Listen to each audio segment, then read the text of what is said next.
In 2016, Respawn Entertainment released one of the most refined first-person shooters of all time, Titanfall 2, a game that has garnered not only a passionate and loyal fanbase, but critical acclaim as well.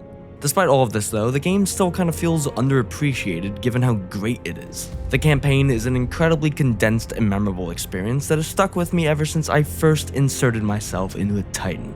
Wait, so I hadn't played Titanfall 2 in a while. I actually think the last time I played it was maybe 2017. Since then, it's constantly been on my radar to replay again, and when the Steam sale finally went live, I was able to pick this up for a crisp $3. So for the price of a small fry from Wendy's, I was able to relive one of the most incredible FPS campaigns of all time.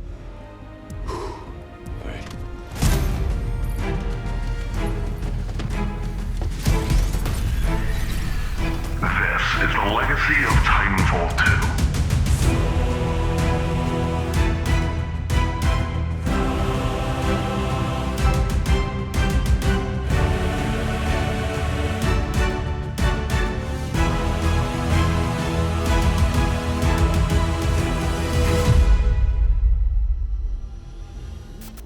In order to truly appreciate Titanfall 2 in all of its glory, we have to first take a trip back to where it all began, specifically March 11th, 2014. This day marked the release of Titanfall 1, Respawn's first ever game. You know what? Let's go back even further real quick. The company was founded by two ex-Call of Duty devs, and not just any dev. I'm talking about the co-founders of Infinity Ward, Vince Zampella and Jason West. They parted ways with the company back in 2010. Actually, they were fired and accused of insubordination and breach of contract. What a way to celebrate the success of MW2. Despite this, they literally formed Respawn within the same year on April 12th, 2010 and started work on Titanfall just 1 year later. By implementing Titans, Respawn sought to redefine the multiplayer genre. The Titans added a greater combat scale that intertwined with the verticality of the pilot gameplay, a much needed innovation during an era that sought to explore the futuristic genre more heavily. 2014 alone saw the release of Call of Duty Advanced Warfare, which in its own right was a giant leap for the Call of Duty franchise. Respawn needed to compete with this monolith in the industry, and in many ways it did. However, it had many flaws. One thing to note is the complete lack of a campaign. It was strictly multiplayer and nothing else other than a tutorial. Disregarding this, it was solid, but to me it's not nearly as memorable as its more refined sequel, which would end up featuring the missing piece of the puzzle, a campaign. So here's the thing. The story isn't complex. You can finish the game in like 2 days max. It took me maybe 5.5 hours, if that. But every mission and every moment is purposeful and feels like it's leading into a satisfying build-up. Before this inevitable climax though, the story begins with a rifleman named Jack Cooper. Jack is a loyal and skilled soldier, depending if you're good or not, of course. He unexpectedly is given the reins to a Vanguard-class Titan named BT-7274 after the former pilot Captain Lastimosa dies in action. For the rest of the campaign, Jack and BT are trying to complete Lastimosa's last mission, while also trying to dismantle the Apex Predators, a team of Titan killers hired by the IMC, the big bad of the game. Although Jack is fully capable in combat, in this world he is not much without BT. BT lives by 3 protocols. Protocol 1, link to pilot. Protocol 2, uphold the mission. Protocol 3, protect the pilot.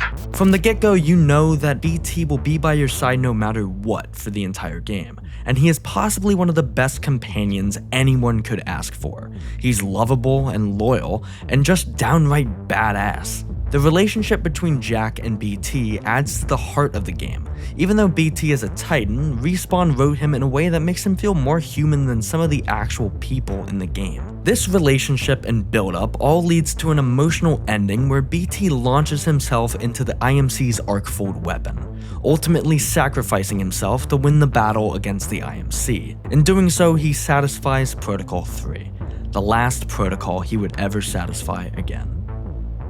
We've talked about the beginning and the end. Now, what about the part that I skipped specifically so I can talk about it right now? Well, the joke's on you, I'm gonna skip it again. 99% of you are not subscribed. Yay, the obligatory subscribe portion of the video. You knew it was coming, I just teased you for a bit. No, but actually, please, if you enjoyed the video, like and subscribe. I really appreciate it. Thanks.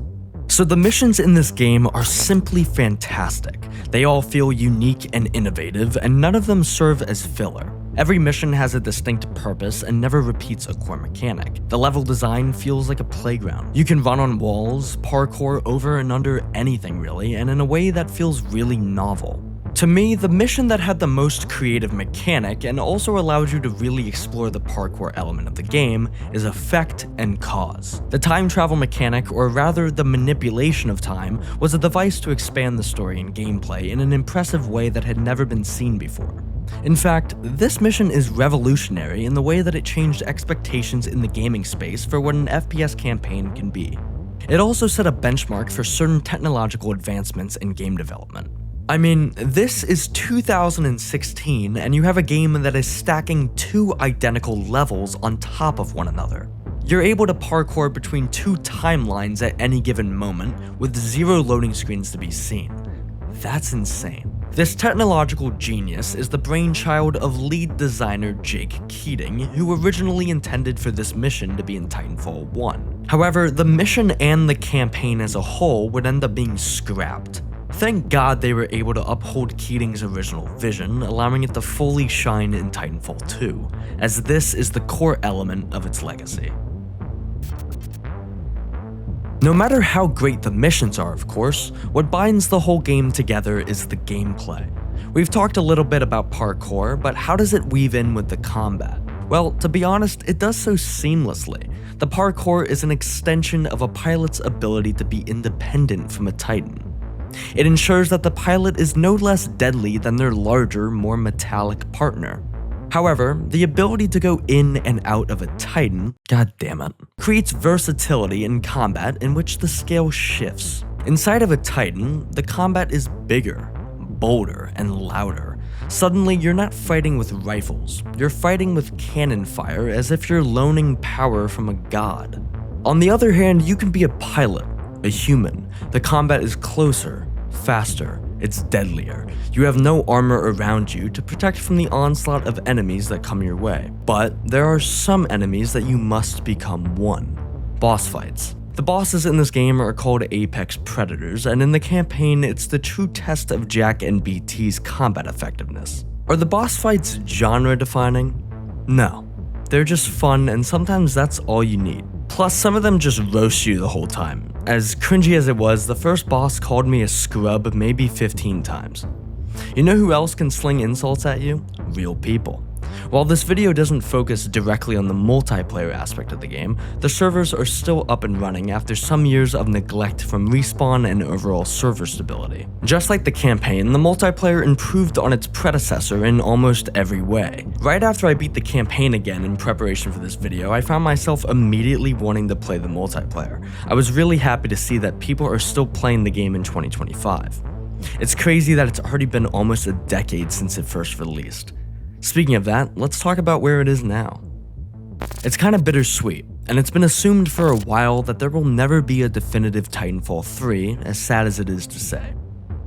There is, however, a game that is apparently being made within the Titanfall universe, so there's at least hope that we can return back to this world in whatever sense that may be. Right now, you can obviously play Apex Legends, but if you're like me, you're getting sick and tired of battle royales. Apex is a game I used to play a good bit, but just knowing that this is the game in the Titanfall universe that Respawn puts the majority of its resources into makes me a little sad.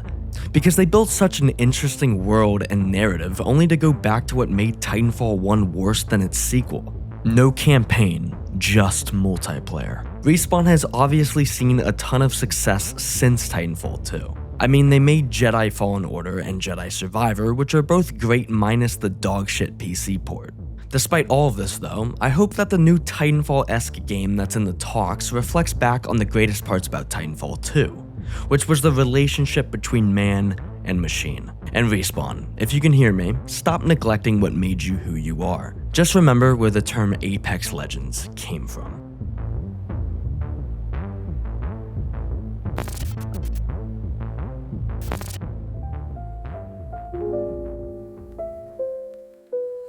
If you enjoyed today's video, like and subscribe. If you have any recommendations on a game you want me to cover, leave a comment below. And to everyone who's subscribed, I'll see you in the next one.